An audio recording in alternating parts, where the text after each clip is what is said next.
Alors l'épargne salariale, elle a un énorme atout, c'est qu'elle a un régime à la fois fiscal et social particulièrement avantageux, puisque toutes les primes qui sont distribuées, que ce soit de la participation, de l'intéressement ou de l'abondement, déjà sont déductibles pour l'entreprise.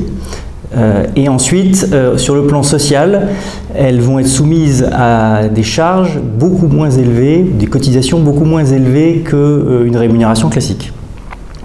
Sur les cotisations patronales, donc payées par l'entreprise, selon la taille de l'entreprise, on est entre 0%, donc aucune charge, aucune cotisation, et 20% qui est le forfait social maximal. Et puis pour le salarié, on est uniquement sur CSG-CRDS, donc 9,7%. Donc c'est beaucoup moins que du salaire classique. Pour 100 dépensés par l'entreprise, on peut avoir une efficacité de près de 90, alors que pour du salaire, on serait plutôt dans la poche du salarié en net, autour de 40-50%.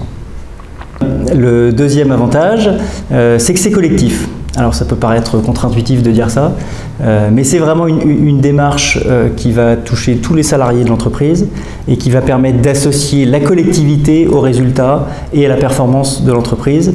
Et finalement, c'est assez rare, notamment dans les petites entreprises, d'arriver à associer l'ensemble des salariés. Donc ça nous paraît être un des avantages du dispositif.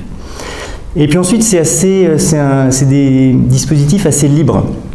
C'est-à-dire que quand on va verser les primes, les salariés, en tout cas pour la participation et l'intéressement, ils vont avoir la possibilité soit de le toucher en cash, s'ils en ont besoin pour leur pouvoir d'achat, soit de l'épargner, s'ils peuvent le faire, et de le faire dans des conditions, là encore, avantageuses, puisqu'ils vont pouvoir, s'ils font des gains, des plus-values, ne pas payer d'impôts dessus et payer uniquement des prélèvements sociaux.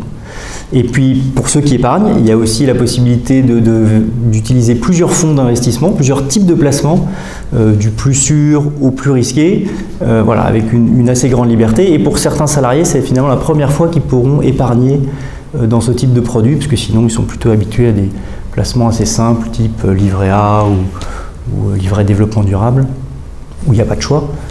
Alors que là, grâce à leur entreprise, on va leur offrir la possibilité d'épargner de façon assez diversifiée.